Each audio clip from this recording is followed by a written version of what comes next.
Orlando Gardener, here is a taste of insanity for mangoes and avocados. This is out the back kitchen door of the house. And these, of course, you know, are all the newest, greatest varieties. Here's a 4 planting. And I'll show you something now that'll blow your mind. Well, first of all, I'll show you my only Kathy since I'm walking in that direction. This is my only Kathy. I sure hope I get more this year. This is a 5 planting. And these are the ones I got back when I asked that question. These are almost all lemon zest here. These are almost all lemon zest. I'll tell you when I get to something that's not a lemon zest. Here's a sweet tart, a sweet tart, a sweet tart, a rosy gold, a sweet tart, and this is a pineapple pleasure. That's an orange sherbet, and an orange sherbet.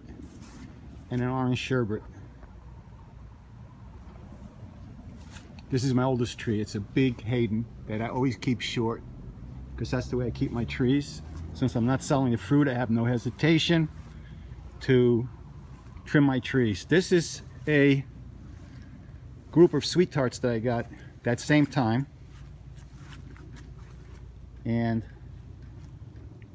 I don't eat my fruit until they're 3 years in the ground. Otherwise, you just take them off and throw them in the garbage.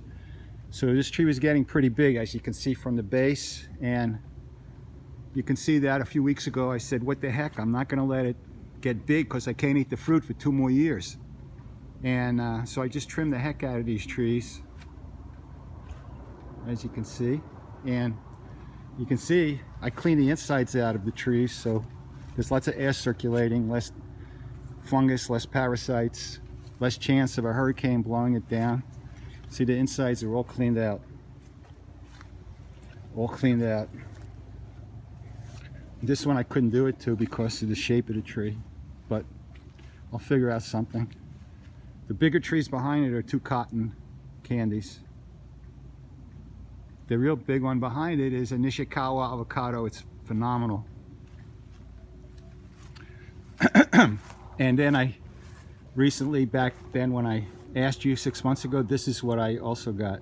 A bunch of orange sherbets and sugar loaves and lemon zests.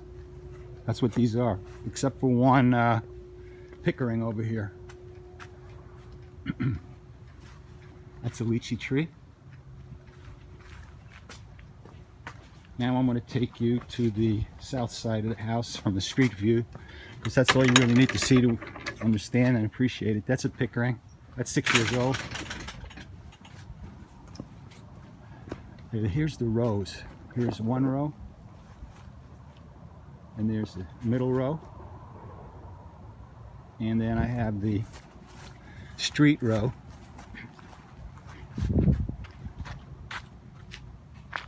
That's a Phoenix. That's a 5 planting, different varieties. This is a lemon meringue. That's one of my biggest. Another 5 planting, and M4's in the middle, lemon meringue in the front. 2 orange essence surrounded on the left and right, and the back is a peach cobbler. This is a rosy gold, my big reliable one.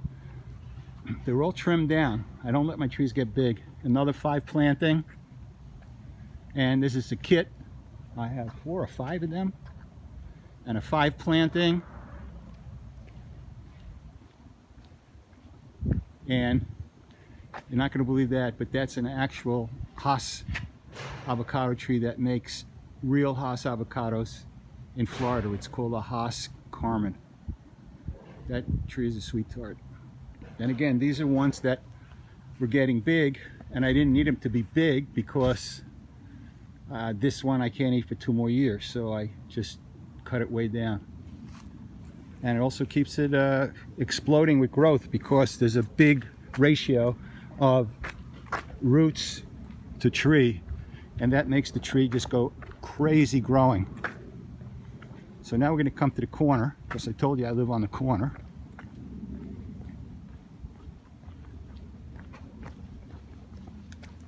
This is 5 grouping. I recently changed this variety here, which was a, oh my God, I forgot the name of it. Maybe it's still on the tree. It was a Maha. I didn't like the taste. Maha is the prettiest mango, but the taste was, for me, was subpar. So I made 25 grafts.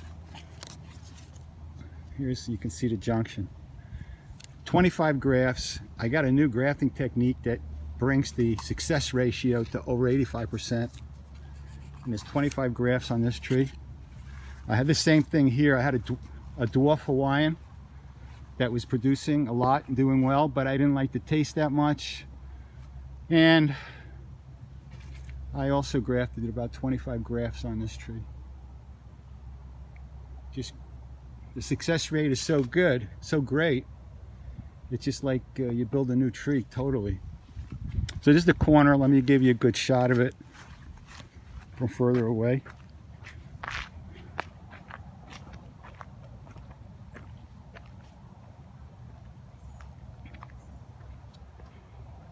And over here we have a 5 planting of avocados. Squirrels running away.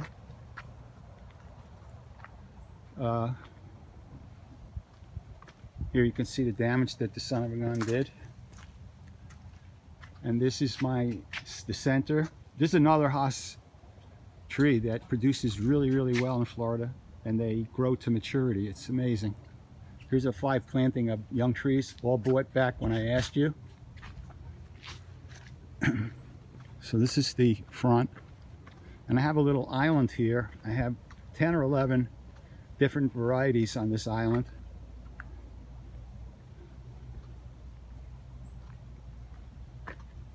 This was a lemon zest. It is a lemon zest. I had problems with it. I didn't know what it was, and then I figured out what it was. It was weed and grass killer. Now I let the weeds grow. Weed and grass killer totally screws up the leaves. Makes you think you have a fungus or some other crazy disease. Coconut cream, pineapple pleasure, a 5 planting including 2 pineapple pleasures. This is a Namdoc that doesn't grow well in Miami, so I converted it to orange sherbet and sweet tart. In the back is a sweet tart. And pineapple pleasure. Here's a Van Dyke. It's the only one I got. It's an older tree. And in this planting of 3, which are kind of old, I have a Hayden, a Hatcher, and in the back is a Kit. And now, even though the Kit is in the back on the north side, it still produces a lot of mangoes, which is contrary to what everybody says about planting in the shade. There's another Kit. That's another Kit. This is my only Valencia Pride. Believe me, I cut it down 10 feet lower than it is now, but every summer it grows 10 feet after I prune it. That's an orange sherbet from back when I asked you. And yeah, you can see the date. I date everything. That was for the blueberries over there. And it's kind of small, but it's okay. This was one of those sweet tarts that's got 2 years more to go or more before I'll eat the fruit, so I just cut it back. That's a 5 planting. There's an M4, a sweet tart, 2 cotton candies, and what else? And an orange sherbet right here. This is the other side of the front. There's a 4 planting. This also is a lemon zest, but it's got more than 2 years to go. That's a sweet tart in the middle. Here's a 5 planting. And now I think we pretty much got it, except for one edge of the backyard that you didn't see with some of my older trees. This is the north side of the house. Here we have a Glen. This is also an orange sherbet, but it was cut back because I put too much weed and grass killer on the bottom, and I had to get rid of the bad leaves. And this was another one of the I forgot the name again. You know, the one with the Maha Chinook. So I grafted this one about 25 times, and you can see there's multiple grafts here. And I guess if any Maha shoots come out, I'm gonna let them grow. So at least I'll have a shoot or two of, or a branch or two of Maha. And this was a Bailey's Marble, which didn't taste like a Bailey's Marble. So I grafted on Sugar Loafs and M4s. And you can see the graft line. And this was also just cut back. I didn't need it to get big because I got to wait another 2 years after I graft to let them develop fruit. This is a Duncan, the only one I got. And this is my oldest Glen. And there's a coconut cream. It's been in the ground 5 years. I haven't had any fruit yet, but maybe this year. This was a multi-grafted tree a few years ago. It also has the Namdok on it, so I get to taste Namdok. And a planting, a multi-planting. And this damage here, that is from the weed and grass killer. That's what it does. This is what it does also. So I stopped using it.